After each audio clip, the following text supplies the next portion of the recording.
गणपति चंद्रगुप्त जी का ही है। देखने में बड़ा आसान लेकिन है बड़ा कठिन। डॉक्टर गणपति चंद्रगुप्त के अनुसार तुलसीदास के प्रबंध काव्य, तुलसीदास का प्रबंध काव्य नहीं है।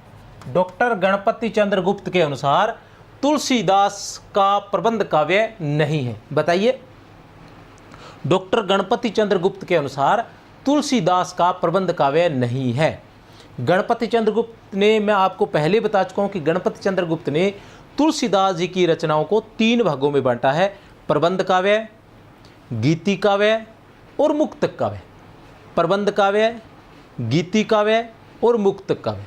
प्रबंध काव्य, गीति काव्य और मुक्तक काव्य 3 भागों में बांटा है। हमें यहाँ क्या बताना है? हमें यहाँ बताना है कि प्रबंध काव्य नहीं है।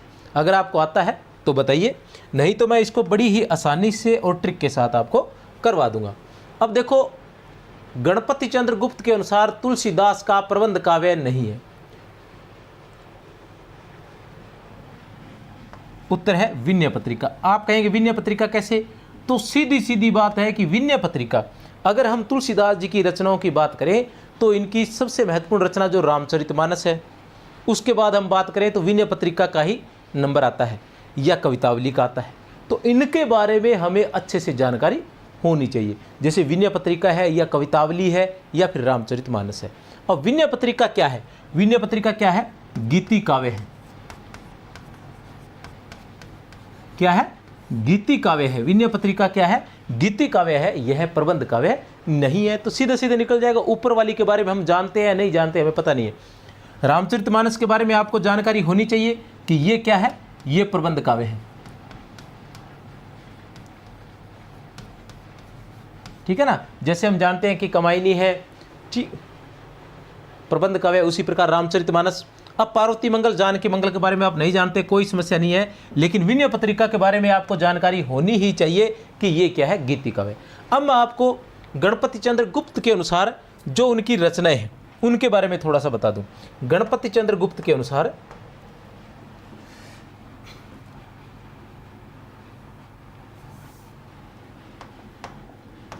ज़्यादा समय आपका नहीं लेंगे, स्पीड से ही करवाएंगे।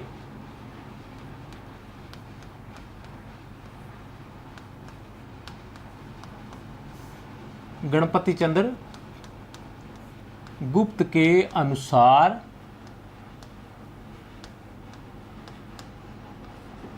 तुलसीदास की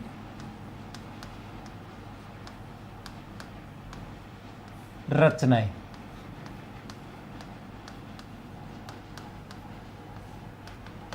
ठीक है ना? तो कितने भागों में बांटा इन्होंने? आसान सी बात है, पहले बता चुका हूं। 1 नंबर पर क्या है? प्रबंध काव्य। बड़ी आसानी से करवा दूंगा, सीधी सीधी ट्रिक है, और इसी बहाने रचनाओं के नाम भी याद हो जाएंगे। 2 नंबर पर है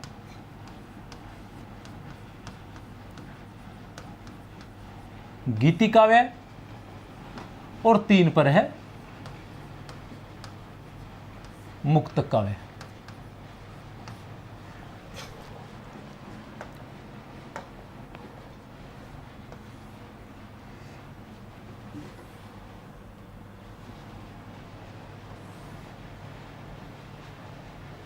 बड़ा आसान है। अब देखो, प्रबंध काव्य कैसे याद रखोगे आप? प्रबंध काव्य को आपने कैसे याद रखना है कि सीधी सी बात है कि 1 नंबर पर हमारे पास रामचरितमानस जो है, हमें सभी को ध्यान होना चाहिए कि रामचरितमानस क्या है, प्रबंध काव्य है। तो सबसे पहले आप रामचरितमानस लिख लीजिए। ठीक है ना? ये आपको याद होना चाहिए। आगे वाली रचना याद कैसे करोगे कि आगे वाली रचनाओं को क्या है कि तुलसीदास जी की जो रचनाएं विवाह से संबंधित है, तुलसीदास जी की जो रचनाएं विवाह से संबंधित है, वो सभी प्रबंध काव्य है। अब कौन सी बचती है विवाह से संबंधित? रामचरितमानस के बाद राम की ही आ जाती है एक विवाह से संबंधित, रामलला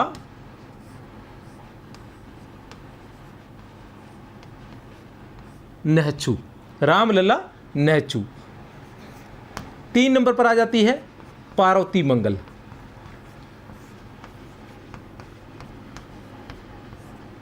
4 नंबर पर आ जाती है जानकी मंगल।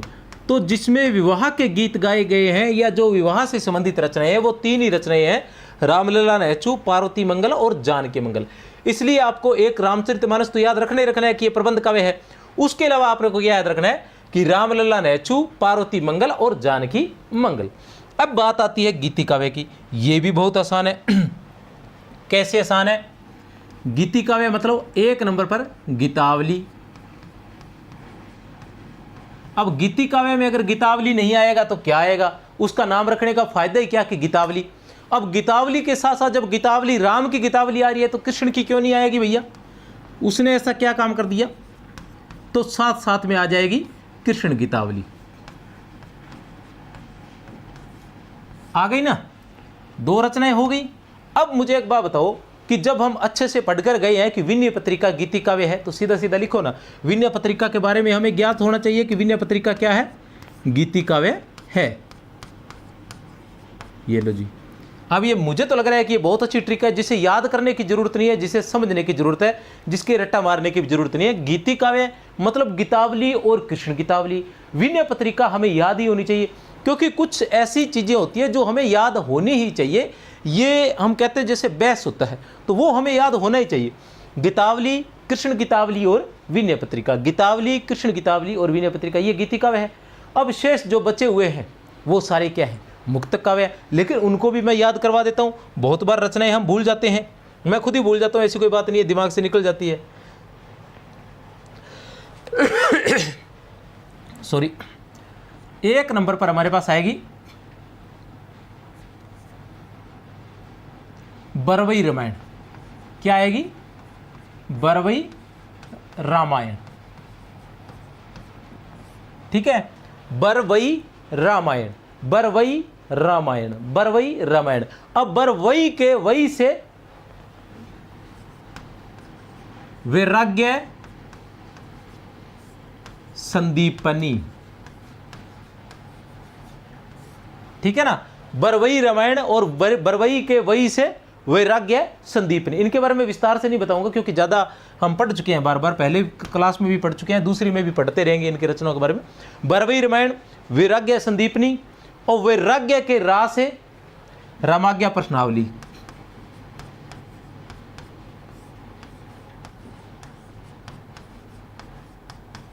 रामाज्ञा प्रश्नावली। ठीक है ना, बरवई रामायण, बरवई के वई से वैराग्य संदीपनी और वैराग्य के रा से रामाज्ञा प्रश्नावली। अब प्रश्नावली से क्या आ जाएगा?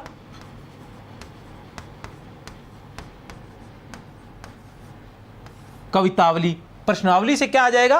प्रश्नावली से क्या आ जाएगा? कवितावली। और कवितावली के साथ साथ क्या आ जाएगा? एक मिनट, यहां पहले अपने दोहावली। प्रश्नावली के साथ साथ क्या आ जाएगा? दोहावली। और दोहावली के साथ साथ क्या आ जाएगा? कवितावली। और कवितावली के साथ साथ कै का हम तालमेल बिठाते हुए एक और कर देंगे, कली धर्म निरूपण। कली धर्माधर्म निरूपण। और अंत में रचना आ जाएगी हनुमान बाहुक।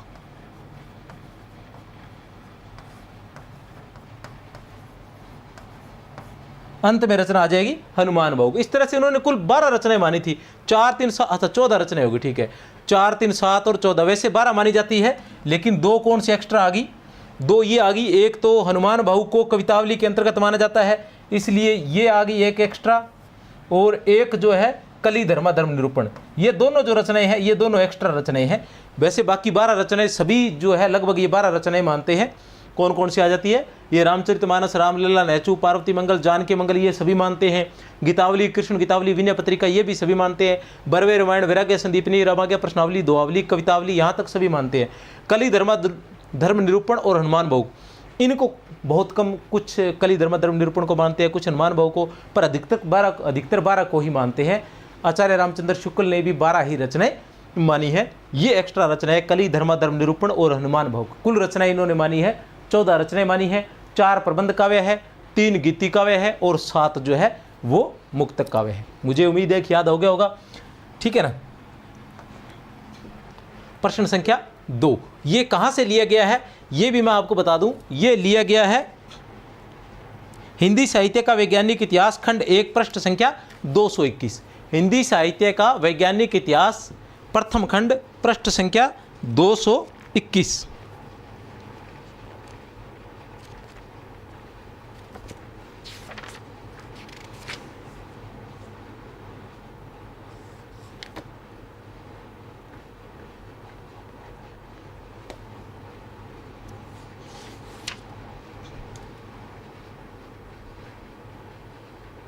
ये रहा, यहाँ लिखा हुआ है प्रबंध काव्य, गीति काव्य, मुक्त काव्य। काव्य रूप की दृष्टि से तुलसीदास की प्रमाणिक रचनाओं को 3 वर्गों में विभक्त किया जा सकता है। तुलसीदास के नाम पर वैसे तो लगभग 25 रचनाएं प्रचलित हैं।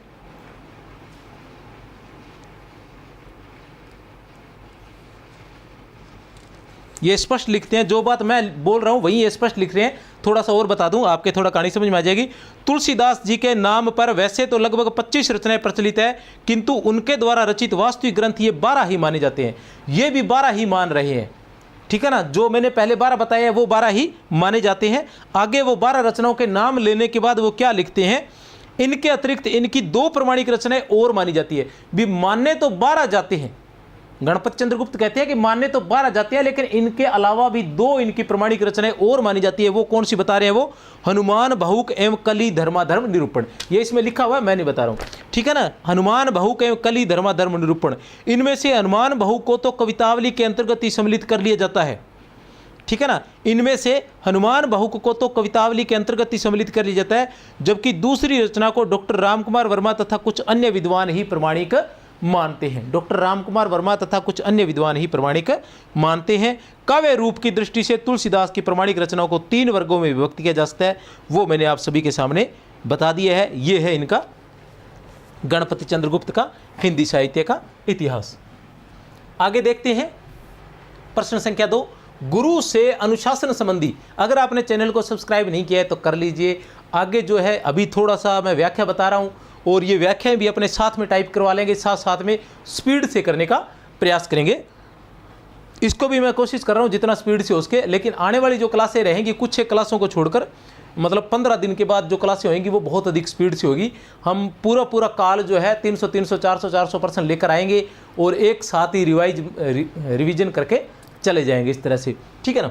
गुरु से अनुशासन संबंधी मतभेद हो जाने पर मठ का त्याग कर उत्तर भारत आने वाले प्रमुख राम भक्त थे। गुरु से अनुशासन संबंधी मतभेद हो जाने पर मठ का त्याग कर उत्तर भारत आने वाले प्रमुख राम भक्त थे। तो कौन थे उत्तर भारत आने वाले प्रमुख राम भक्त? कौन थे? रामानंद। भक्ति द्राविड़ उपजी लाए रामानंद, भक्ति द्राविड़ उपजी लाए रामानंद। प्रगट किया कबीरन 7 द्वीपनो खंड, प्रगट किया कबीरन 7 द्वीपनो खंड। सत्येंद्र का यह कथन है। सूरदास जी की रचना में संस्कृत की कोमलकात पदावली और अनुप्रासों की वह विचित्र योजना नहीं है जो गोस्वामी जी की रचना में है। उपयुक्त कथन किस आलोचक का है, बताइए। बहुत ही आसान प्रश्न है। सूरदास जी की रचना में संस्कृत की कोमलकांत पदावली और अनुप्रासों की वह विचित्र योजना नहीं है। सूरदास जी की रचना में संस्कृत की कोमलकांत पदावली और अनुप्रासों की वह विचित्र योजना नहीं है जो गोस्वामी जी की रचना में है। उपयुक्त कथन किस आलोचक का है? डॉक्टर नगेंद्र, आचार्य रामचंद्र शुक्ल, डॉक्टर श्याम सुंदर दास या बच्चन सिंह? किसका है कथन? तो ये कथन है आचार्य रामचंद्र शुक्ल का। किसका कथन है ये? आचार्य रामचंद्र शुक्ल का है। अगर संदर्भ दिया है तो मैं जरूर बताऊंगा आपको, ठीक है। ये सिंपल ही है, आचार्य रामचंद्र शुक्ल का हिंदी साहित्य के इतिहास से लिया गया। पिछला जो कथन था वो लिया गया था हिंदी साहित्य की भूमिका हजारी प्रसाद द्विवेदी, पृष्ठ संख्या 54। ये जो पिछला प्रश्न है ये प्रश्न लिया गया था हिंदी साहित्य की भूमिका हजारी प्रसाद द्विवेदी, पृष्ठ संख्या 54। क्या लिखते हैं कि रामानंद के गुरु का नाम राघवानंद था। कहते हैं कि किसी अनुशासन संबंधी विषय पर गुरु से मतभेद हो जाने के कारण इन्होंने मठ त्याग दिया और उत्तर भारत की ओर चले आए। देखते हैं आगे।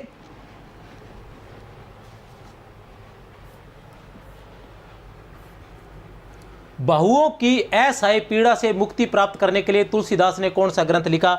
बहुत ही आसान है, आप सभी को याद होना चाहिए, प्रत्येक किताब में आता है, ठीक है ना।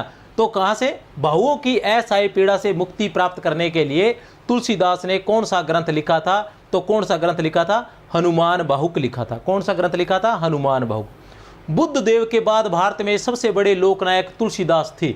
बुद्ध देव के बाद भारत में सबसे बड़े लोकनायक तुलसीदास थे।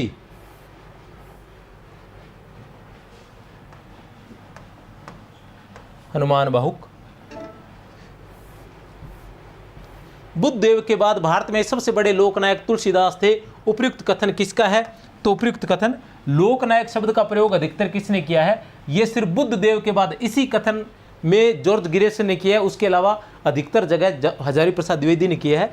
ये जो कथन है ये डॉक्टर ग्रियर्सन का है, जॉर्ज ग्रियर्सन का। क्या लिखते हैं वो कि बुद्ध देव के बाद भारत में सबसे बड़े लोकनायक तुलसीदास थे।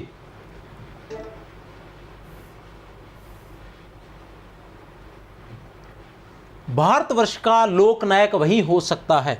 भारतवर्ष का लोकनायक वही हो सकता है जो समन्वय कर सके।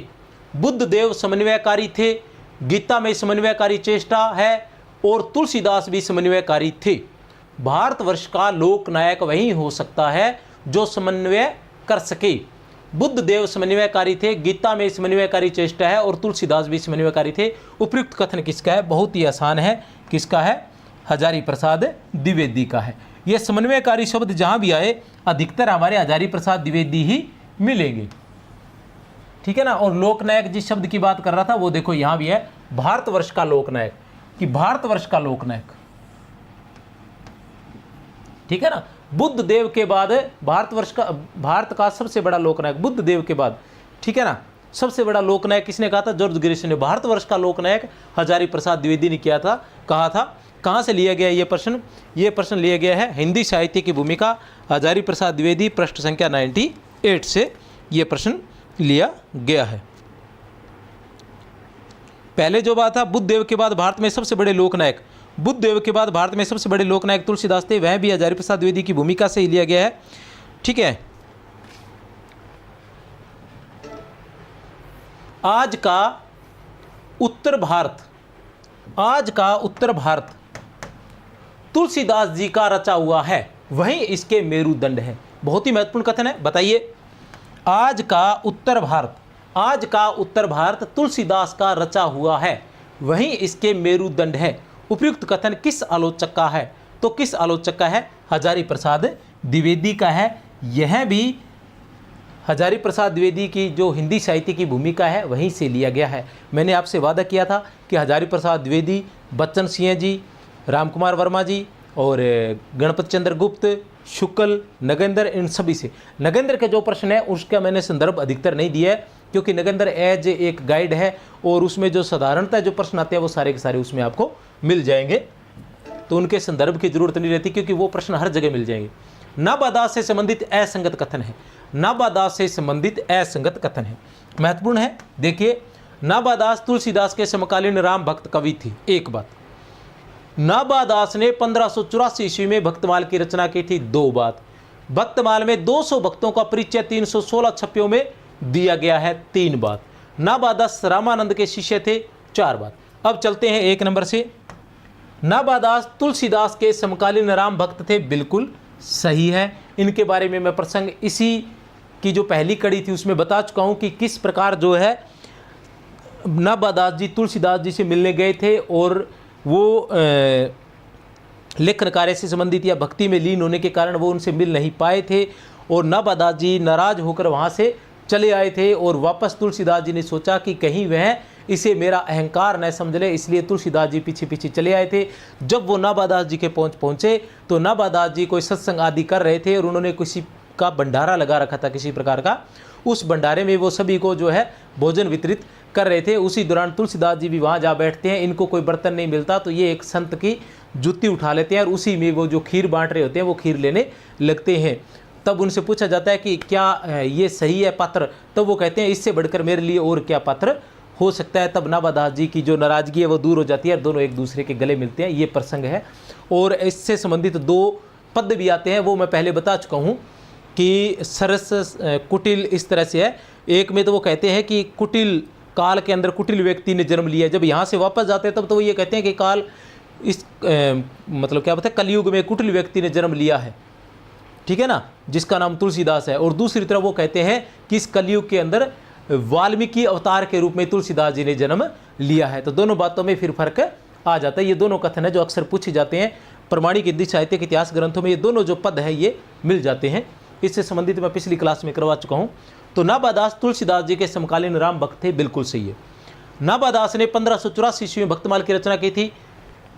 ये सही तो नहीं है लेकिन लगभग हम इसे मान सकते हैं, क्योंकि 1585 ईस्वी में भक्तमाल की रचना की थी। भक्तमाल में 200 भक्तों का परिचय 316 छप्पियों में दिया गया है, बिल्कुल सही है। नाभादास रामानंद के शिष्य थे, ये असंगत है। उत्तर है हमारा द, ठीक है ना। नाभादास रामानंद के शिष्य थे, ये असंगत है। नाभादास किसके शिष्य थे? नाभादास अग्रदास के शिष्य थे। नाभादास जो है, ठीक है ना, अग्रदास के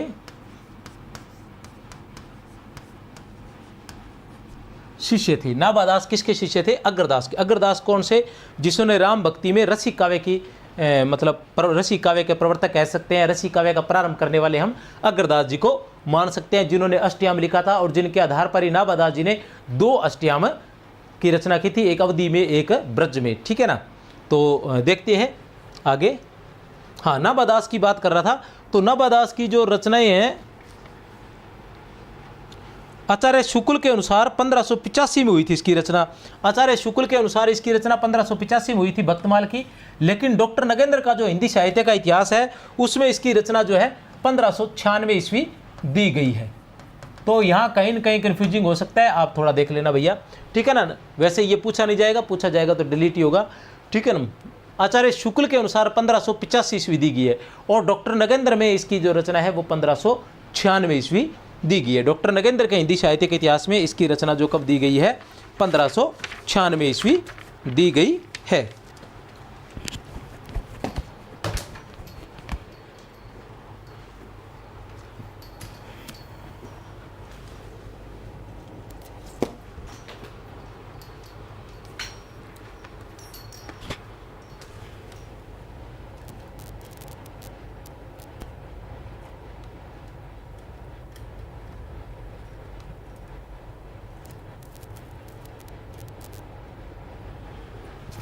कितनी दी गई है? 1596 ईस्वी दी गई है।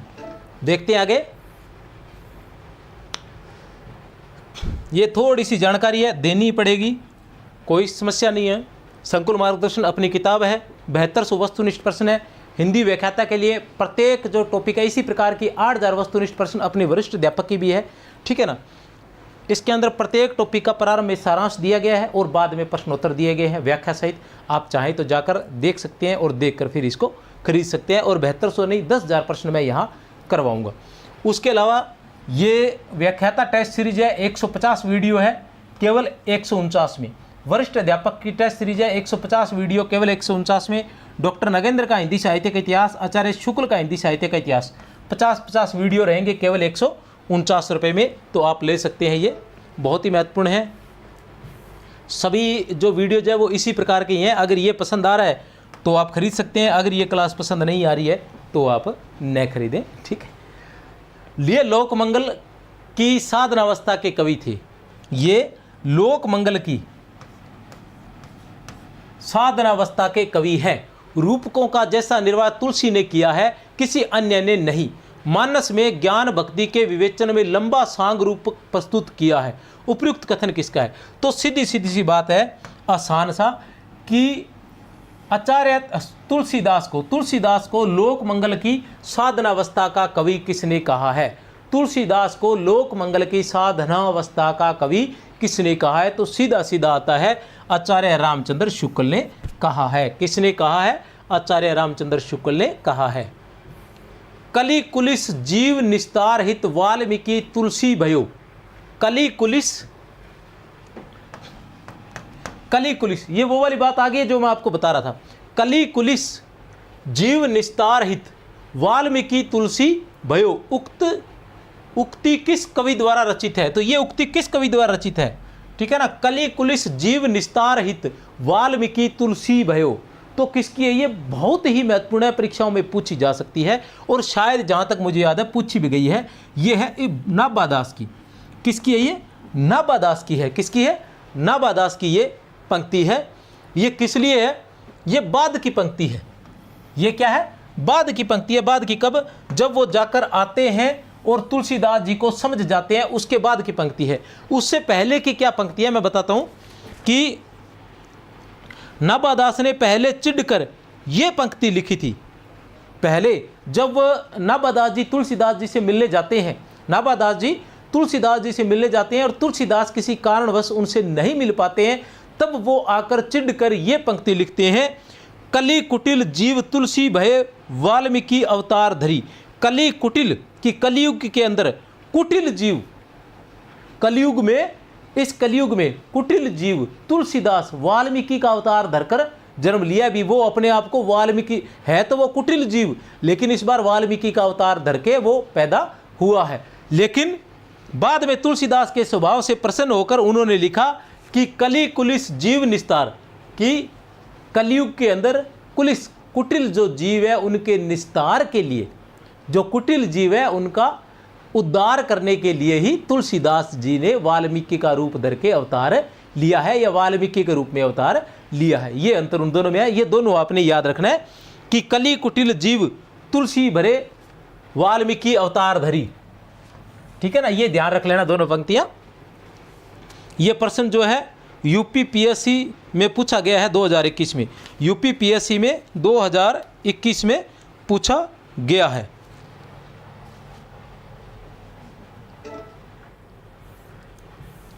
सिया राम में सब जग जानी, करो प्रणाम जोर जुग पानी। पानी मतलब हाथ जोड़कर। सिया राम में सब जग जानी, करो प्रणाम जोर जुग पानी। उपयुक्त पंक्ति में तुलसीदास ने किस दार्शनिक सिद्धांत की व्यंजना की है? बहुत ही महत्वपूर्ण है। ये तो प्रश्नों में ही पूछा जा सकता है कि पद में किस दार्शनिक सिद्धांत की व्यंजना की है। सिया राम में सब जग जानी, करू प्रणाम जोर जुग जोरू जुग जोरी जुग पानी। अद्वैतवाद सिद्धांत, देखो अद्वैतवाद से तुलसीदास जी का कोई लेना देना नहीं था। ठीक है। फिर आता है विशिष्टाद्वैतवाद सिद्धांत, द्वैताद्वैतवाद सिद्धांत, द्वैतवाद से भी इनका कोई लेना देना नहीं था। ठीक है ना। अब ये किससे संबंधित थे? तुलसीदास जी जो थे वो किससे संबंधित थे? वो रामानुजाचार्य से संबंधित थे। अब रामानुजाचार्य की परंपरा में आते हैं तो किससे आ जाता है? विशिष्टाद्वैतवाद सिद्धांत। कौन सा आ जाता है? विशिष्टाद्वैत सिद्धांत। रामानुज जी का कौन सा संप्रदाय था? श्री संप्रदाय था। कौन सा था? श्री संप्रदाय। ठीक है ना। ये जो है प्रश्न जो है उत्तराखंड जो स्कूल लेक्चरर है उसमें 2020 में पूछा गया है। उत्तराखंड का जो स्कूल लेक्चरर है उसमें 2020 में पूछा गया है। ये काफ़ी महत्वपूर्ण है, ध्यान रखें आप। कीर्ति बनीति भूति बलि सोई, सुरश्री सम सब कै हित होई। ये कॉलेज लेक्चरर में, राजस्थान के जो कॉलेज लेक्चरर की परीक्षा थी उसमें भी ये 2014 में पूछा जा चुका है। 2014 में ये पूछा गया है।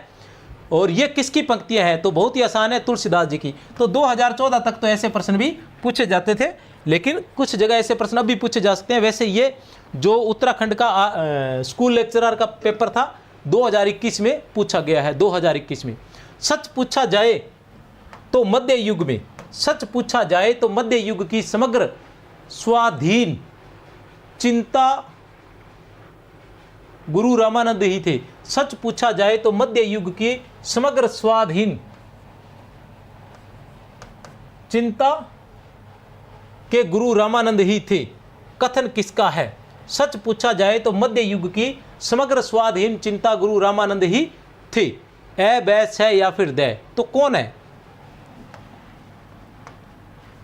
हजारी प्रसाद द्विवेदी। कौन है? हजारी प्रसाद द्विवेदी है। और ये कब पूछा गया है? बहुत ही महत्वपूर्ण है।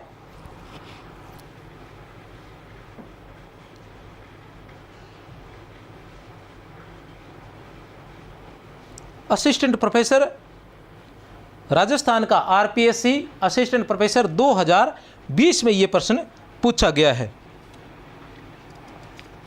थोड़ा सा एक बार रिवाइज करवा दूं आपको कि रामानंद की रचना, रामानंद का नाम है, रामानंद की रचना याद करा दूं कि संस्कृत के ग्रंथ उनके कौन कौन से थे?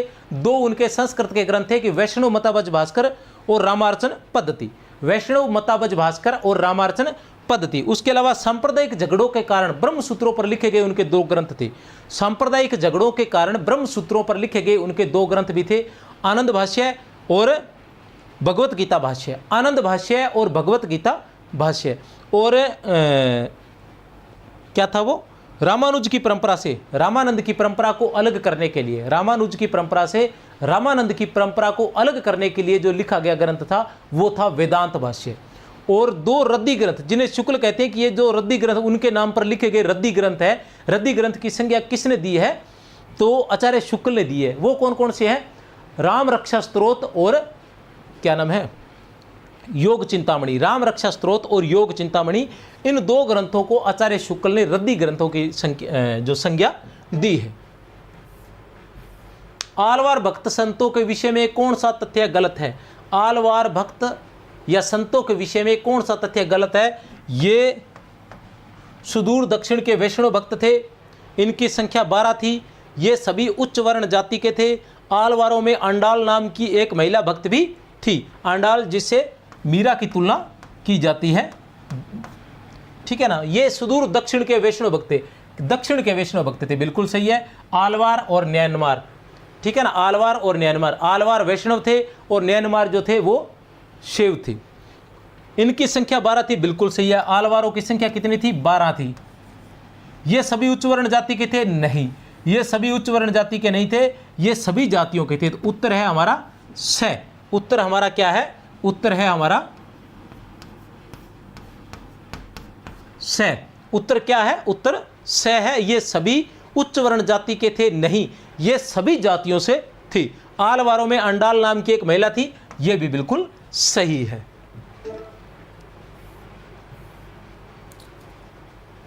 तुलसीदास ने रामचरितमानस के उत्तरकांड में क्या प्रतिपादित किया है? तुलसीदास ने रामचरितमानस के, किसके? रामचरितमानस की, रामचरितमानस के उत्तरकांड में क्या प्रतिपादित किया है? ज्ञान की अपेक्षा भक्ति सुसाध्य और आशुफलदायिनी है। कलयुग में असंतों की संगत लाभदायक होगी। कलयुग में मनुष्य वर्ण धर्म और आश्रम का पालन करने वाले होंगे। कलयुग में लोग लोभ और स्वार्थ के वशीभूत होंगे और माता पिता तथा गुरु का अनादर करेंगे। माता पिता तथा गुरु का अनादर करेंगे। नीचे दिए गए विकल्पों में सही उत्तर का चयन कीजिए। देखो, ज्ञान की अपेक्षा भक्ति सुसाध्य और आशुफलदायिनी है। ज्ञान की अपेक्षा भक्ति सुसाध्य और आशुफलदायिनी है, तो बिल्कुल सही है, क्योंकि ज्ञान और भक्ति इन दोनों की ही तो टक्कर थी, ठीक है ना। ज्ञान और भक्ति, अद्वैतवाद शंकराचार्य का जो अद्वैतवाद था और रामानुजाचार्य मध्वाचार्य इनका जो ये विशिष्ट अद्वैतवाद, ये सारे वैष्णव थे, इनकी टक्कर सिर्फ अद्वैतवादी शंकराचार्य से ही तो थी। और शंकराचार्य का क्या था? ज्ञान। वो ज्ञान को महत्व देते थे और ये भक्ति को महत्व देते थे। तो तुलसीदास जी किसको महत्व देते थे? भक्ति को महत्व देते थे, ज्ञान को नहीं, ठीक है ना। तो इस तरह से पहला कथन तो बिल्कुल सही है। दूसरा, कलयुग में असंतों की संगत लाभदायक होगी, नहीं, ये असंगत है, ऐसा तो वो कह भी नहीं सकते। अपने को क्या देखना है? प्रतिपादित किया है, सही कथन ढूंढने, तो ये सही कथन नहीं है। कलयुग में मनुष्य वर्ण धर्म और आश्रम का पालन करने वाले होंगे, हो ही नहीं सकता, तो ये भी गलत है। कलयुग में लोग लोभ और स्वार्थ के वशीभूत होंगे और माता पिता तथा गुरु का अनादर करेंगे, ये बिल्कुल सही है। गुरु का, माता पिता का अनादर करेंगे, गुरु का अनादर करेंगे। सीधी सीधी मारवाड़ी में, राजस्थान का, मारवाड़ी में सीधी सीधी बात बता देता हूँ कि वास्तव में जो अभी जो ये समस्या हो रही है ना, ये इसी कारण से हो रही है, ठीक है ना। हम देखते हैं कि गुरुओं का जो है, माता पिता का, वो जो गुरुओं का अनादर करते हैं वो माता पिता के, क्योंकि सारी चीज़ें गुरुओं से तो सीखी जाती है, ठीक है ना। जो गुरुओं का अनादर करते हैं वो माता पिता का अनादर क्या करें, माता पिता का आदर क्या करेंगे, ठीक है ना। ये एक नेचर होता है। जो आदर करने वाले व्यक्ति होते हैं वो सभी का आदर करने वाले होते हैं, ठीक है ना। जिन्हें सुसंस्कृत व्यक्ति कहा जाता है, सुसंस्कृत हम बालक कह सकते हैं, सुसंस्कृत हम व्यक्ति कह सकते हैं, ठीक है ना। तो वो सभी का, जो सुसंस्कृत व्यक्ति होगा ना, वो सभी का आदर करेगा, बालक जो होगा। और जो फूड कलयुग का प्योर कलयुगी होगा, वो किसी का आदर जो है वो नहीं करेगा। हम भी देख लेते हैं यहाँ अभी क्लास में कोई मतलब कोई व्यक्ति जो पढ़ा रहा है, हमारे कमेंट भी हम देख लेते हैं कि कुछ लोगों को पता ही नहीं है, पता नहीं कहाँ कहाँ से आ जाते हैं ऐसे, ठीक है, उनको पता नहीं है कमेंट कैसे करना है। क्योंकि जो आप लिखते हैं ना, जो आप लिखते हैं वो बोलते हैं, जो भी आप जैसे कहते हैं ना कि साहित्य जो है वो समाज का दर्पण है। अब साहित्य समाज का दर्पण क्यों है कि जो हम लिख रहे हैं, लिख क्या रहे हैं, जो हम बोल रहे हैं, जो हम बोल रहे हैं वो हम लिख रहे हैं, और जो लिख रहे हैं वो जो है वही लिख रहे हैं, ठीक है ना। तो जो आप बोलते हो ना वो आपके समाज का दर्पण, कि आप कैसे परिवार में रहते हैं, ठीक है ना, और कैसे संस्कार है उस पर निर्भर करता है। तो जो ये ऐसे वैसे कमेंट लिखते रहते हैं ना, वो गुंगन ठाई कोनी के करन लाग रहे हैं, आप तो वे होनी लाग रहे हैं कमेंट को, आप तो वे बदनाम हो ही हुआ है। अरे सगा आपका परिवार ने, आपका माँ बाप ने, आपका पूरी संस्कृति नहीं बदनाम करे भी, ऐसे ऐसे लोग भी है। अब यहाँ यूट्यूब पर क्या क्या आता रहता है, कोई आपको पसंद आता है तो उसको देख लो, नहीं पसंद आता तो छोड़ के चले जाओ ना। कमेंट करने की कहाँ ज़रूरत होती है, और वो भी अनाप शनाप। कमेंट करने का भी एक तरीका होता है, विरोध करने का भी एक तरीका होता है, ठीक है ना, तो वो रहता है। अब कौन सा रहेगा, 1 और 4, 1 और 4 सही है। उत्तर है हमारा 1 और 4 द, उत्तर हमारा रहेगा उत्तर द, ठीक है ना। उत्तर क्या है, उत्तर द। चलते हैं आगे। वियोगी हरि ने तुलसीदास को, अभी जो पीछे प्रश्न बोला वो कहां से था, वह प्रश्न हमने, वो प्रश्न जो है वो पहले पूछा जा चुका है। कहां पूछा जा चुका है, नेट में पूछा जा चुका है 2021 में। ये जो प्रश्न है ये 21 में नेट में पूछा जा चुका है। और अभी जो सामने आपके प्रश्न है वो आरपीएससी असिस्टेंट प्रोफेसर 2020 में पूछा जा चुका है।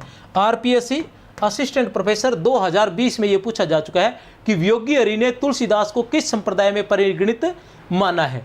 वियोगी हरि ने तुलसीदास को किस संप्रदाय में परिगणित किया है, तो किस संप्रदाय में। अब सीधा सा निम्बारक में कोई नहीं कर सकता है, ठीक है ना, वेदांती में नहीं कर सकता, रामानंद और समार्थ 2 माने जाते हैं, तो इन्होंने समार्थ संप्रदाय में किया है। और यहाँ तक कि शुक्ल ने भी इनको किस में किया है, समार्थ में ही किया है। वो रामानंद की जो परंपरा है उसमें तुलसीदास जी को नहीं मानते हैं। वो कहते हैं कि रामानंद की विरागी परंपरा से जोड़ने के लिए नर हरिदास को उनका जो गुरु बताया गया है वो निराधार है।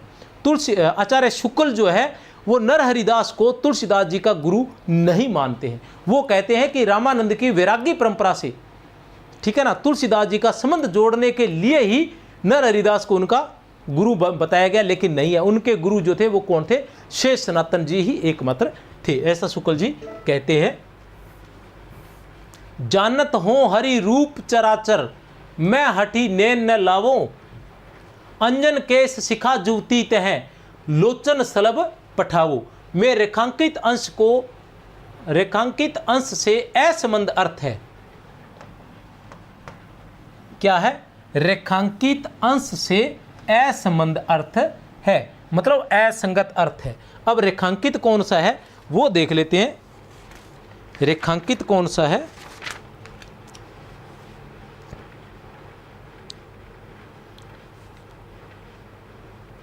ये रेखांकित है शायद, क्योंकि मैंने तो सारा ही रेखांकित कर रखा है नोट्स में। अंजन केस शिखा जुवती तह, लोचन सलभ पठाओ। अंजन केस शिखा जुवती तह, लोचन सलभ पठाओ। तो नेत्रों में काजल लगाए हुए हैं, ये तो ठीक है, काजल तो लगे हुए हैं। पर्वत शिखर से बहते अग्नि झरने के, अंजन केस शिखा जुवती तह, लोचन, ये तो नहीं लग रहा।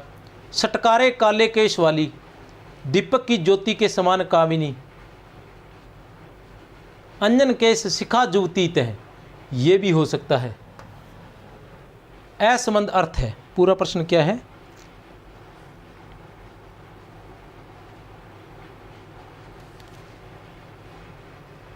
सटकारे काले केश वाली, अंजन केश, केश भी आए हैं, अंजन केश, अंजन मतलब क्या बोलते हैं उसको,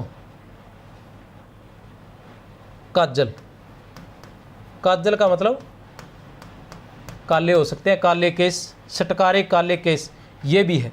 पर्वत शिखर से बहते अग्नि झरने के समान, पर्वत शिखर, पर्वत जैसा कोई शब्द यहाँ नहीं आया है। पूरे में देख लो, जानत हो हरि रूप चराचर, मैं हटी नैन न लाऊं, ठीक है ना। उस चराचर, चर और अचर में दोनों जगह जो मिलने वाला हरि का रूप है उसे सब जानते हैं। तो ये तो कहीं पर्वत कहीं नहीं आ रहा, तो उत्तर रहेगा बै। उत्तर क्या रहेगा? बै। उत्तर बै। कहाँ पूछा जा चुका है? आरपीसी असिस्टेंट प्रोफेसर 2020 में ये प्रश्न पूछा जा चुका है। बोलो पोच राम को कहें, ये कठिन है, ये असिस्टेंट प्रोफेसर वालों के लिए ये ज़्यादा, लेकिन अपने भी ध्यान रख ले, कई बार ऐसे कथन पूछे जा चुके हैं, क्योंकि ये तो प्रॉपर रूप से जो लगी हुई होती है रचनाएं उनमें से पूछे जाते हैं, लेकिन फिर भी कहीं पूछा जा सकता है, तो थोड़ा सा सरसरी निगाह मारने में हमारा कुछ नहीं जाता है। बोलो पोच राम को कहे मोई सब नर नारी, में पोच से अभिप्राय है, में पोच से अभिप्राय है, तो पोच से अभिप्राय है नीच।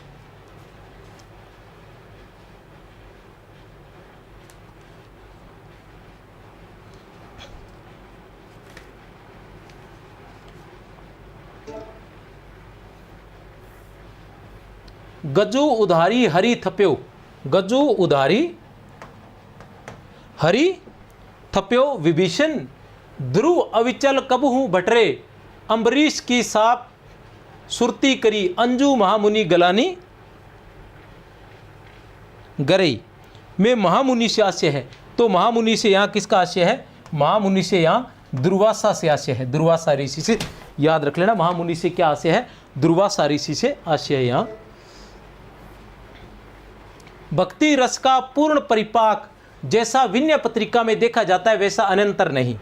बहुत ही महत्वपूर्ण कथन है, याद होना चाहिए। ये संगत असंगत के रूप में भी पूछे जा सकते हैं कि भक्ति रस का पूर्ण परिपाक जैसा विनय पत्रिका में देखा जाता है वैसा अनंतर नहीं। भक्ति रस का पूर्ण परिपाक जैसा विनय पत्रिका में देखा जाता है वैसा अनंतर नहीं। यह कथन है किसका है? आचार्य हजारी प्रसाद द्विवेदी का, आचार्य रामचंद्र शुक्ल का, या फिर डॉक्टर नगेंद्र का, या वियोगी हरि का, या फिर वियोगी हरि का? किसका है ये? किसका कथन है ये? बताइए।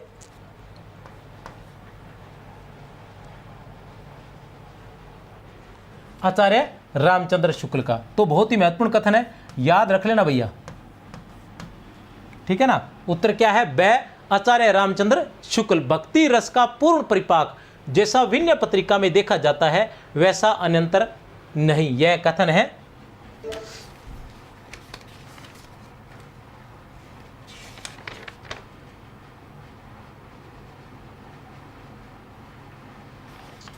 एक कथन भी है कि तुलसी के राम को जानने के लिए रामचरितमानस पढ़ी जा सकती है, या पढ़िए। तुलसी के राम को जानना है तो आप रामचरितमानस पढ़िए, और अगर तुलसी को जानना है तो विनय पत्रिका पढ़िए। तुलसी के राम को जानना है तो आप रामचरितमानस पढ़िए, और यदि तुलसी को जानना है तो आप विनय पत्रिका पढ़िए। ऋतु वर्णन करने वाले कवियों में सर्वश्रेष्ठ कवि कहे गए हैं, तो आसान सी बात है, ऋतु वर्णन करने वाले कवियों में सर्वश्रेष्ठ कौन कहे गए हैं? करने वाले कवियों में सर्वश्रेष्ठ कहे गए हैं इनमें से सेनापति। कौन है? सेनापति। सेनापति को वैसे तो रीतिकाल में लिया जाता है, लेकिन डॉक्टर नगेंद्र के हिंदी साहित्य के इतिहास में इन्हें राम काव्य में लिया गया है। किस में लिया गया है? इन्हें राम काव्य में लिया गया है सेनापति को। सेनापति की रचना है कवित्त रत्नाकर। सेनापति की रचना है कवित्त रत्नाकर, जिसमें 5 तरंगे हैं। जिसमें कितनी तरंगे हैं? 5 तरंगे हैं, जिसमें चौथी और 5वीं तरंग में क्या है? राम काव्य का वर्णन है। चौथी और 5वीं तरंग में किसका वर्णन है? राम काव्य का वर्णन है। लेकिन इससे क्या हुआ कि बहुत पहले तक, साल भर 2-3 साल पहले तक ये था कि सेनापति को राम कवि ही माना जाता था, और कवित्त रत्नाकर को क्या माना जाता था? राम काव्य ही माना जाता था। लेकिन उसके बाद असिस्टेंट प्रोफेसर में एक प्रश्न पूछा गया कि क्या कवित्त रत्नाकर आद्यंत राम काव्य है? क्या कवित्त रत्नाकर आद्यंत राम काव्य है? तो सभी ने कहा कि हाँ राम काव्य है लगभग, लेकिन वो आद्यंत राम काव्य नहीं था। उत्तर आया था आद्यंत राम काव्य नहीं था। क्यों? क्योंकि पहली तरंग, दूसरी तरंग और तीसरी तरंग में राम का कोई वर्णन नहीं है। आद्यांत से तात्पर्य आदि से लेकर अंत तक राम काव्य। तो कवित्र रत्नाकर जो है वो आदि से लेके अंत तक राम काव्य नहीं है। उसकी पहली, दूसरी और तीसरी तरंग में नहीं, चौथी, केवल चौथी और पांचवी तरंग में ही राम काव्य का वर्णन है। इससे संबंधित कोई और जानकारी है मैंने अगर लिख रखा है तो वो आपको मैं बता देना चाहता हूं कि सेनापति रीतिकाल के कवि थे। ये 2014 में पूछा जा चुका है प्रश्न। कवित्र रत्नाकर, काव्य कल्पद्रुम, इनकी दो रचनाएं। कवित्र रत्नाकर की रचना 1649 ईस्वी में हुई थी, जिसमें 394 छंद और 5, ठीक है ना। कवित्र रत्नाकर की रचना कब हुई थी?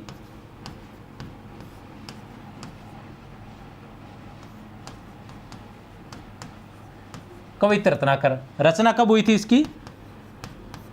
1649 ईस्वी में, ठीक है ना। कितने हैं?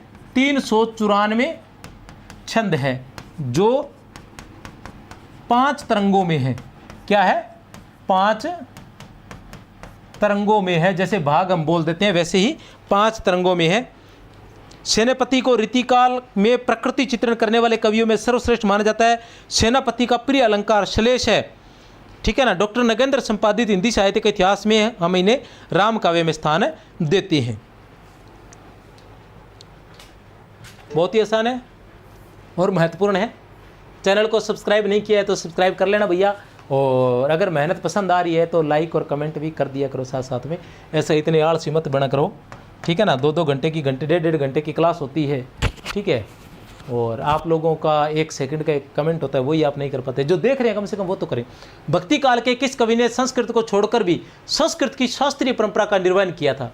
भक्ति काल के किस कवि ने संस्कृत को छोड़कर भी संस्कृत की शास्त्रीय परंपरा का निर्वहन किया था? तो किसने किया था? जयसी ने तो किया नहीं था, ठेठ अवधि थी। सूरदास ने भी नहीं किया था, नंदास ने भी, तो तुलसीदास ने। उत्तर क्या है? तुलसीदास ने। किसने किया था? तुलसीदास ने। तुलसीदास किस दार्शनिक मत के भक्त कवि थे? तुलसीदास किस दार्शनिक मत के भक्त कवि थे? तो पहले ही बता चुका हूं किस दार्शनिक मत के थे? विशिष्टाद्वैतवाद के। अब कैसे थे विशिष्टाद्वैतवाद के? अब वो एक दर्शन वाला आता है, अविद्वैता द्वैत शुद्धा। किस किस का? शंकराचार्य का कौन सा दर्शन था? रामानुजाचार्य का कौन सा था? मध्वाचार्य जी का कौन सा था? वल्लभाचार्य जी का कौन सा था? तो अब सीधा सीधा अद्वैतवाद है। अद्वैतवाद किसका था? अद्वैतवाद शंकराचार्य जी का था। शुद्ध अद्वैतवाद किसका था? वल्लभाचार्य जी का था। द्वैतवाद मध्वाचार्य जी का था। विशिष्ट अद्वैतवाद रामानुजाचार्य जी का था। और रामानुजाचार्य की परंपरा में ही आगे चलकर रामानंद जी आए, और रामानंद जी के बाद तुलसीदास जी आए, राम का वर्णन करने वाले। तो इस तरह से विशिष्ट अद्वैतवाद जो है दार्शनिक मत था किसका? तुलसीदास जी का। श्री रामचरितमानस में वक्ता श्रोता के कितने युग्म हैं? श्री रामचरितमानस में वक्ता और श्रोता के कितने युग्म हैं? श्री रामचरितमानस में वक्ता और श्रोता के कितने युग्म हैं? तो कितने युग्म हैं? 4 युग्म हैं। कितने युग्म हैं? 4 युग्म हैं। कौन कौन से हैं वो 4 युग्म, वो भी आपको बता देना चाहता हूं कि वक्ता और श्रोता, वक्ता और श्रोता, ठीक है ना। 1 नंबर पर हमारे पास रहेगा शिव और पार्वती। शिव और पार्वती।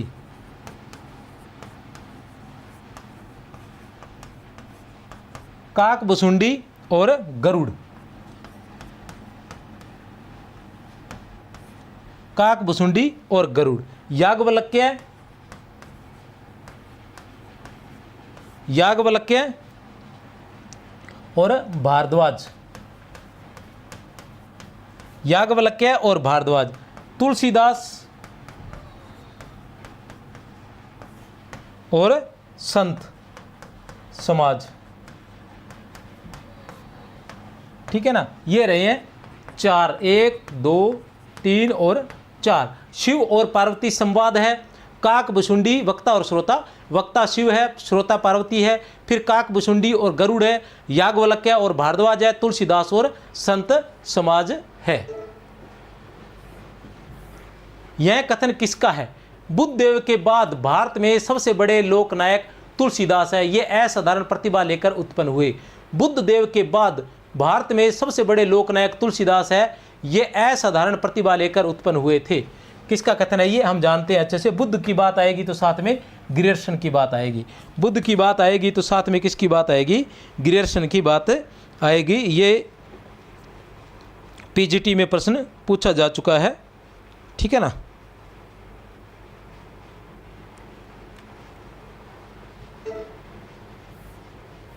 आचार्य शुक्ल के अनुसार निम्नलिखित में से कौन सी रचना तुलसीदास की है? आचार्य शुक्ल के अनुसार निम्नलिखित में से कौन सी रचना शुक्ल की है? तो कौन सी रचना है? क्या छप्पे रामायण जैसा पीछे नाम आया था जो 12 रचनाएं हमने पढ़ी थी? नहीं आया था। क्या बरवे रामायण नाम आया था? आया था। कड़खा रामायण आया था? नहीं। रोला रामायण आया था? नहीं। तो कौन सी है? बरवे रामायण। शुक्ल के अनुसार बरवे रामायण तुलसीदास जी की रचना है। छप्पे रामायण का उन्होंने कोई जिक्र नहीं किया, कड़खा रामायण का नहीं किया, रोला रामायण का नहीं किया। उन्होंने 12 ही रचनाओं का वर्णन किया है। उन्होंने 12 ही उनकी रचनाओं का वर्णन किया है। वो है रामचरितमानस आ जाती है, विनय पत्रिका आ जाती है, कवितावली आ जाती है, और फिर दोहावली आ जाती है, फिर गीतावली आ जाती है, फिर कृष्ण गीतावली आ जाती है। 6 रचनाएं होगी। उसके बाद वैराग्य संदीपनी आ जाती है, बरवे रामायण आ जाती है, वैराग्य संदीपनी आ जाती है, रामाज्ञा प्रश्नावली आ जाती है, ठीक है ना। रामाज्ञा प्रश्नावली आ जाती है, रामलला नहचु आ जाती है, पार्वती मंगल आ जाती है, जानकी मंगल आ जाती है। ये 12 रचनाओं का वर्णन क्या है? तुलसीदास जी ने किया है। प्रेम और श्रृंगार का ऐसा वर्णन, प्रेम और श्रृंगार का ऐसा वर्णन जो बिना लज्जा और संकोच के सबके सामने पढ़ा जा सके, गोस्वामी जी का ही है। प्रेम और श्रृंगार का ऐसा वर्णन जो बिना लज्जा और संकोच के सबके सामने पढ़ा जा सके, गोस्वामी जी का ही है। यह किसका कथन है? किसका कथन है बताइए? तो बहुत आसान सी बात है, आचार्य रामचंद्र शुक्ल का कथन है। आसान सी तो नहीं है, लेकिन याद करोगे तो हो जाएगा आसान, ठीक है ना। किसका कथन है? प्रेम और श्रृंगार का ऐसा वर्णन जो बिना लज्जा और संकोच के सबके सामने पढ़ा जा सके, गोस्वामी जी का ही है। किसका है? गोस्वामी जी का ही है। ये प्रश्न पहले पूछा जा चुका है। किसमें पूछा जा चुका है वो भी थोड़ा सा मैं देख लेता हूँ।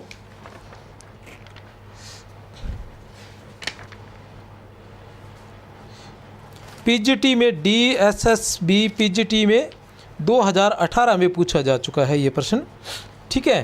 तो आपके काम की चीज़ है, ध्यान दें। राम भक्ति शाखा में रसिकोपासना का समावेश किसने किया था? अगर आपने चैनल को सब्सक्राइब नहीं किया है तो भैया चैनल को सब्सक्राइब कर लेना, क्योंकि अभी आने वाले हिंदी व्याख्याता के लिए विशेषकर से आने वाले जो 45 दिन है वो धुआंधार क्लास होने वाली है। ट्रिक और ऑब्जेक्टिव और सब्जेक्टिव सब एकदम परफेक्ट होने वाले हैं। रट्टा मरवाए जाने वाला है। अगर रट्टा मारना है, अच्छे से याद करना है, बटा में से बटा लेकर आने हैं, तो चैनल को सब्सक्राइब कर लेना। राम भक्ति शाखा में रसिकोपासना का समावेश किसने किया था? राम भक्ति शाखा में रसिक उपासना, ठीक है ना, का समावेश किसने किया था? तो किसने किया था? अग्रदास जी ने। किसने किया था? अग्रदास जी ने। अगर हम अश्लीलता की बात करें या श्रृंगारिक भावना की बात करें तो वो रामचरण दास जी आ जाते हैं, उसके बाद जीवाराम जी भी आ जाते हैं, लेकिन वैसे अग्रदास जी की बात हम करते हैं। अग्रदास जी की बात करते हैं तो अग्रदास जी जो थे वो कृष्णदास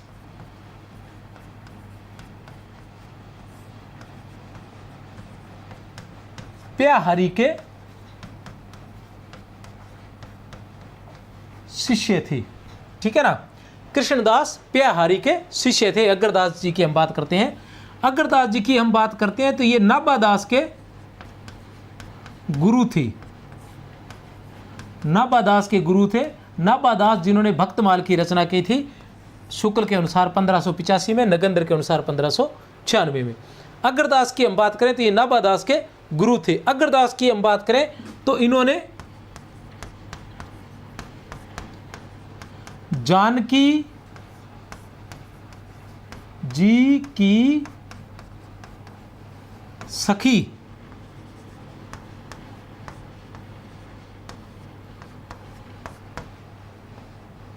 अगर अली के नाम से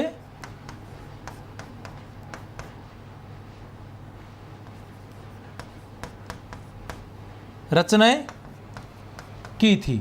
अगर अली के नाम से रचनाएं इन्होंने की थी। अग्रदास जी की बात करें तो इन्होंने, इनकी जो प्रमुख रचना है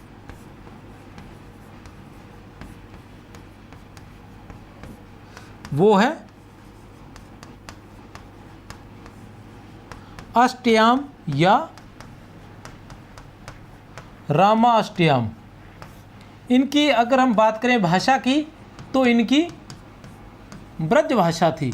इनकी जो काव्य रचना है वो ब्रज भाषा में मानी जाती है। और रसिक उपासना राम भक्ति में रसिक उपासना का समावेश अग्रदास जी ने ही किया था। इनकी अन्य रचनाएं राम भजन मंजरी, राम ध्यान मंजरी, ये इनकी जो अन्य रचनाएं भी मानी जाती है।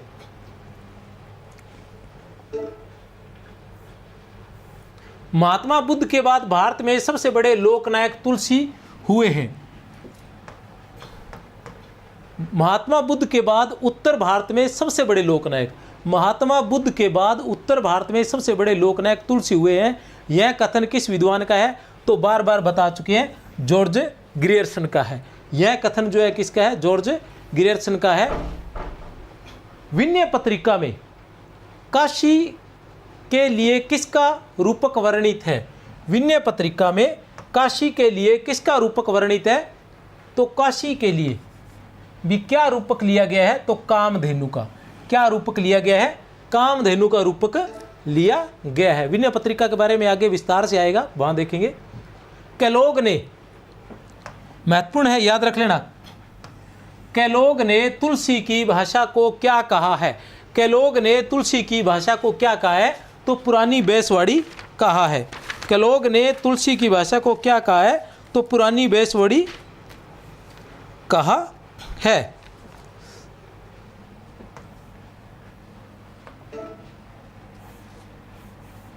शुक्ल जी की दुर्बलता यह थी कि वे भारत के हर कवि को तुलसी की कसौटी पर और हर पात्र को राम के आदर्श पर कसकर ही स्वीकार करते थे। यह किसका कथन है? अब तुलसीदास और रामचंद्र शुक्ल दोनों एक ही तरह के व्यक्ति थे। आचार्य रामचंद्र शुक्ल है तो उन्होंने संस्कृतनिष्ठ भाषा का प्रयोग किया है, शब्दावली का प्रयोग किया है। तुलसीदास जी थे, उन्होंने भी संस्कृतनिष्ठ शब्दावली का प्रयोग उन्होंने किया है।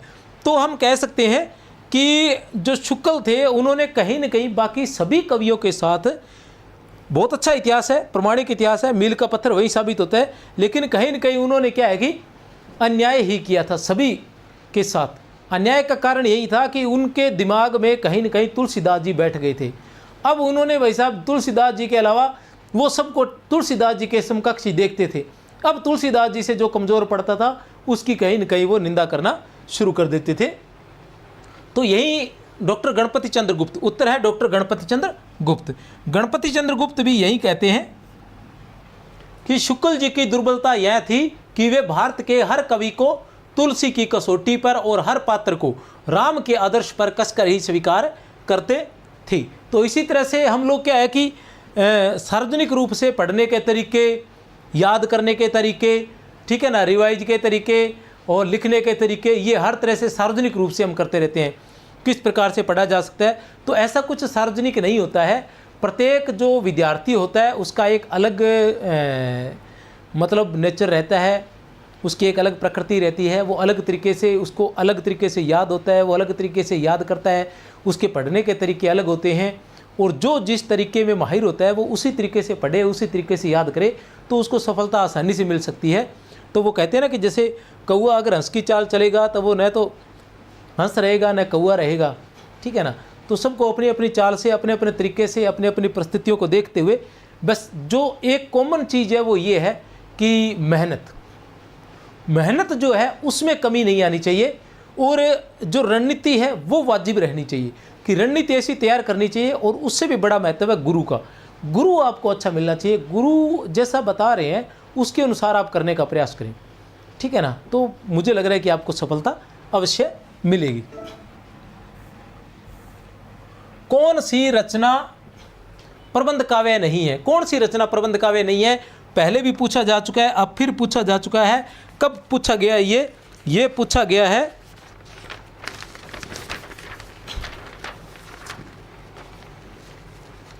पीजीटी में। ये भी पीजीटी में प्रश्न पूछा गया है कि कौन सी रचना प्रबंध काव्य नहीं है।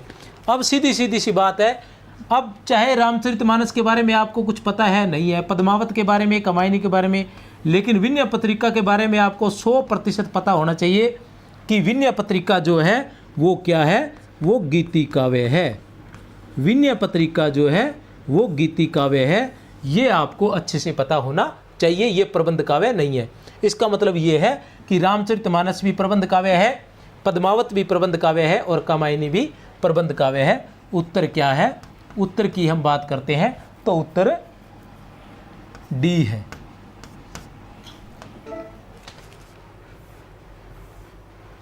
अहिंसावाद और प्रपत्तिवाद किस संप्रदाय की देन है?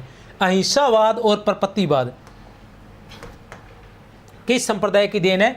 तो वैष्णव संप्रदाय की। आचार्य रामचंद्र शुक्ल के हिंदी साहित्य के इतिहास में जब हम निर्गुण साहित्य पढ़ते हैं तो उसमें लिया गया है कि कबीर ने अहिंसावाद और प्रपत्तिवाद जो है वो वैष्णव संप्रदाय से लिया था। कबीर ने जो अहिंसावाद और प्रपत्तिवाद जो लिया था वो वैष्णव संप्रदाय से लिया था। तुलसीकृत कौन सी रचना ब्रजभाषा में है? बहुत ही आसान है। असिस्टेंट प्रोफेसर RPSC, ठीक है ना, राजस्थान वाले असिस्टेंट प्रोफेसर में ये प्रश्न जो है पूछा जा चुका है। कब पूछा जा चुका है ये प्रश्न? ये पूछा जा चुका है 2014 में। तो बहुत ही आसान है। ब्रजभाषा की रचना हमें आसानी से याद रहती है और ये जो दे रखी है ये तो बड़ी आसानी से याद हो जाएगी, ठीक है ना। कौन सी है? गीतावली। किस में है ये? ब्रजभाषा में है, ठीक है ना। बाकी पार्वती मंगल, रामलला, नेचू और बरवे रामायण ये सभी की सभी किस भाषा में है? ये सभी की सभी अवधी भाषा में है। किस भाषा में है? अवधी भाषा में है। पार्वती मंगल पार्वती के विवाह के गीत है। रामलला नेचू में राम के नाखून काटने से संबंधित गीत गाए गए हैं, ठीक है ना, लोकगीत टाइप। बरवे रामायण में बरवे छंद में रामायण की रचना की गई है। किसके कहने पर की गई है? ये रहीम के कहने पर की गई है। रहीम की रचना थी बरवई नाई का भेद। उसी के आधार पर इन्होंने, रहीम इनके मित्र थे और उनके कहने पर इन्होंने बरवे रामायण की रचना की थी बरवई छंद में, ठीक है ना। अब ब्रजभाषा की बात करें तो ब्रजभाषा की रचनाओं की बात करें तो आसान ही है।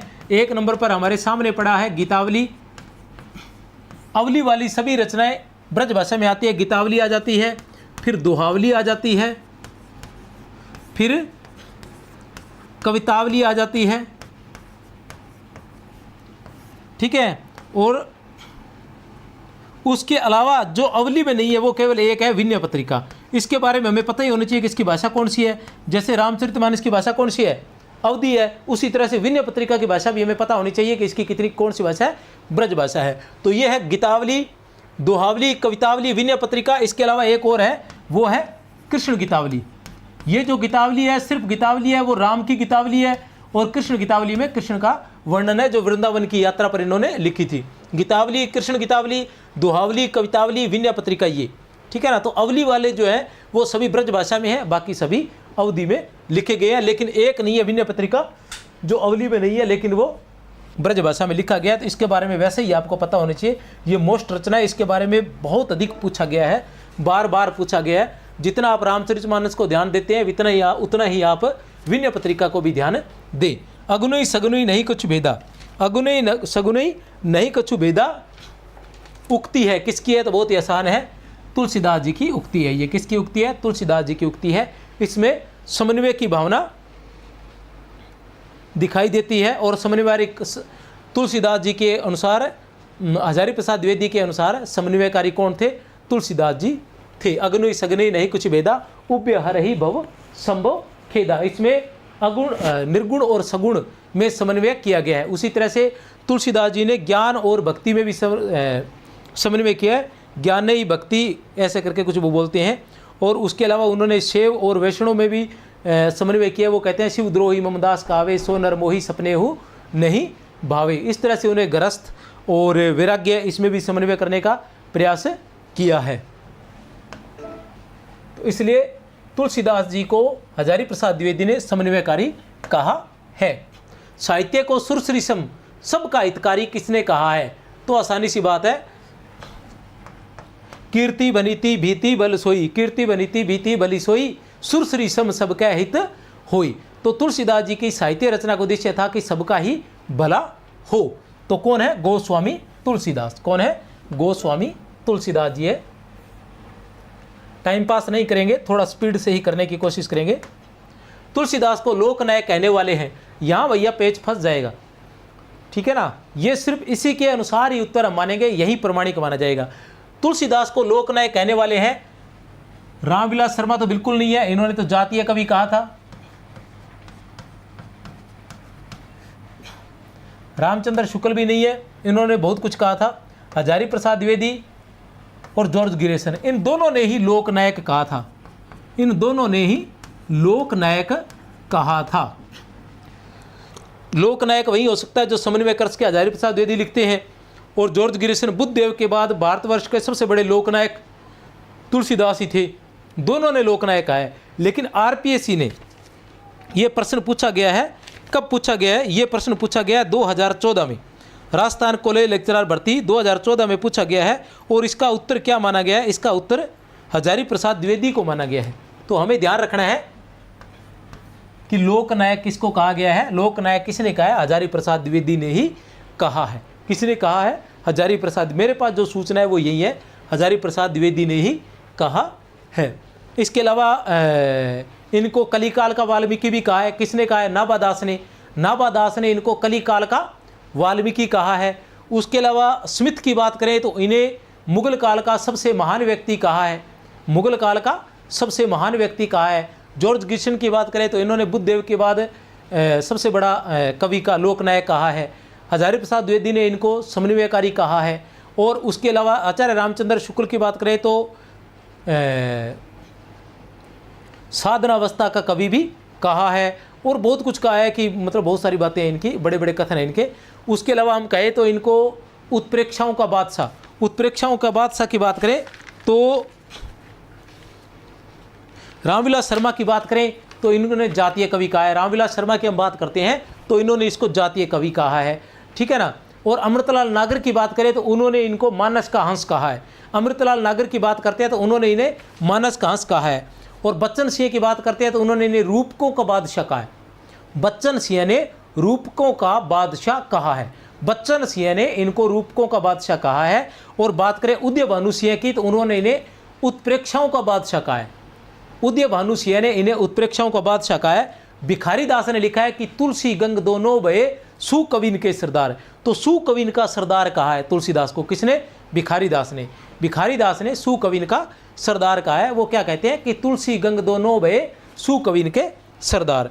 होलराय क्या लिखते हैं? होलराय लिखते हैं कि लोटा तुलसीदास का लाख टका का मोल, ऐसा होलराय ने लिखा था। बाबू गुलाब राय ने इन्हें सुमेरु कवि, ठीक है ना, बाबू गुलाब राय ने इन्हें सुमेरु कवि कहा है। और विश्व विश्रुत भी कहा है। सुमेरु कवि और विश्व विश्रुत भी कहा है। किसने? गुलाब राय ने। चलते हैं आगे, साथ साथ में चैनल को सब्सक्राइब कर लेना भैया, और कमेंट भी करते रहना। आलस्य मत फैलाओ, डटकर तैयारी करो। रामलला नेचू रचना की शैली है। रामलला नेचू रचना की शैली है, तो कैसी शैली है? अवधि लोक गीतों की। रामलला नेचू की अवधि लोक गीतों की शैली है। रामलला नेचू की हम बात करते हैं तो इसकी रचना जो है, रचना कब हुई थी?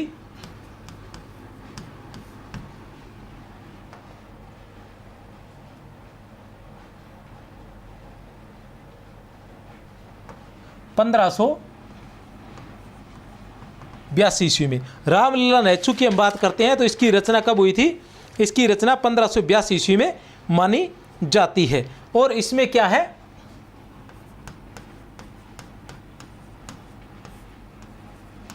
सोहर छंद। किसमें? सोहर छंद में लिखी गई है ये। किसमें? सोहर छंद में लिखी गई है, ठीक है ना। सोहर छंद में क्या होता है? 22 मात्राएं होती है। सोहर छंद में क्या होता है? 22 मात्राएं होती हैं। और जिसमें कितने पर? 12 व 10 पर यति होती है। 12 व 10 पर यति होती है। ये देख लेना, पूछा जाता है, ये सब पूछा जा सकता है, ठीक है ना। जो रामलला नेचू है इसकी रचना कब हुई थी? 1582 ईस्वी में। ये राम के विवाह के गीत गाए गए हैं। एक नाखून काटने की प्रथा होती है, वो इसमें की गई है, निभाई गई है। उससे संबंधित अवधि की, अवधि भाषा में पता ही है हमें, अवधि भाषा के लोकगीत इसमें लोकगीत से संबंधित है। 1582 में लिखी गई, छोर छंद में लिखी गई है। ये 22 मात्राओं का ये छंद होता है। और इसमें जो है मूल गोसाई चरित्र, मूल गोसाई चरित्र में, मूल गोसाई चरित्र में क्या है,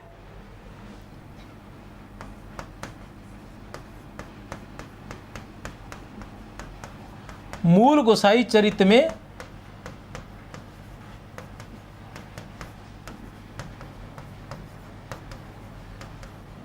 इसकी भाषा को मैथिली कहा गया है। क्या कहा गया, या मिथिला कहा गया है, ऐसा कहा गया। मूल गोसाई चरित्र में कहा गया है कि यह मिथिला में रचित है। किस में रचित है, मिथिला में। कौन सी, रामलला नहचू। विनय पत्रिका के बारे में कौन सा कथन है, सही नहीं है। विनय पत्रिका के बारे में कौन सा कथन सही नहीं है, इसमें कुल 270 पद है। देखो विनय पत्रिका के कितने प्रश्न आ रहे हैं, और ये वो प्रश्न है जो पहले परीक्षाओं में पूछे जा चुके हैं। इसमें सर्वप्रथम गणेश जी की वंदना की गई है, यह ब्रज भाषा में लिखी गई है। इसकी गणना आत्मनिवेदन परक गीति काव्य में की जाती है। देखो पहली बात है, इसमें कुल कितने पद है, 289 पद, 270 पद नहीं है, 279 पद है, 279 पद है। उत्तर है हमारा ए, उत्तर है हमारा ए, सही नहीं है। जो इसमें सर्वप्रथम गणेश जी की वंदना की गई है, बिल्कुल सही है। यह ब्रज भाषा में लिखी गई है, बिल्कुल सही है। इसकी गणना आत्मनिवेदन परक गीति काव्य में की जाती है, आत्मनिवेदन परक गीति काव्य में की जाती है। विनय पत्रिका के बारे में लिखा गया है कि अगर तुलसी के राम को जानना है तो रामचरितमानस पढ़िए, तुलसी के राम को जानना है तो रामचरितमानस पढ़िए, और यदि तुलसी को जानना है तो विनय पत्रिका को पढ़िए। यदि तुलसी को जानना है तो विनय पत्रिका को पढ़िए। उत्तर क्या है, उत्तर है ए।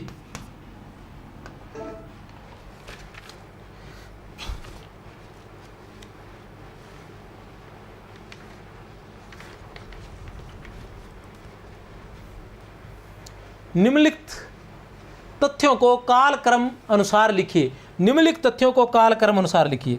अब कालक्रम अनुसार लिखने के लिए आचार्य रामचंद्र शुक्ल ने हिंदी साहित्य का इतिहास लिखा था। कब लिखा था, 1929 में। तुलसीदास ने रामचरितमानस की रचना की थी 1574 ईस्वी में। अज्ञे द्वारा तार सप्तक का प्रकाशन कब किया गया था, 1943 ईस्वी में। ठीक है ना, ये तार सप्तक, इसका नाम तार सप्तक है। तार सप्तक का मतलब है प्रथम सप्तक, ठीक है ना। उसके बाद द्वितीय सप्तक, उसके बाद तृतीय सप्तक, उसके बाद चतुर्थ सप्तक। प्रथम सप्तक का नाम तार सप्तक। जयशंकर प्रसाद ने कमायनी की रचना की, कब की थी, 1935 में। अब इनको क्रम से कर लीजिए, ठीक है ना। तो एक नंबर पर क्या आएगा, एक नंबर पर आएगा ये 1574 ईस्वी 2, तो ये रहा 2 और ये रहा 2, 2 में 2 2 है, ये नहीं है, ये भी नहीं है। अब आगे देखते हैं। उसके बाद 2 नंबर पर क्या आएगा, 2 नंबर पर हमारे पास आएगा 1574 के बाद 1929, 1 नंबर। इसमें भी 1 है, इसमें भी 1 है, ठीक है, अभी तक चल रहा है, अभी तक नहीं पकड़ पाए हम। फिर आएगा 3 नंबर पर। 3 नंबर की हम बात करें तो आएगा ये 4 नंबर। यहाँ 4 है, यहाँ 3 है, तो उत्तर है सी। उत्तर हमारा क्या रहेगा, सी।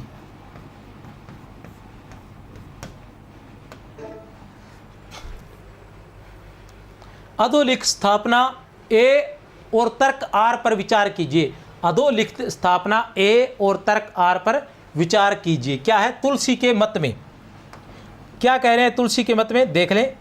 निर्गुण रूप सुलभ अति, निर्गुण रूप जो है वो बहुत ही सुलभ है। सगुण जान नहीं कोई, सगुण को कोई नहीं जानता। सुगम अगम नाना चरित, सुनि मुनि मन भ्रम होय। सुगम अगम नाना चरित, सुनि मुनि मन भ्रम होय। तर्क है आर।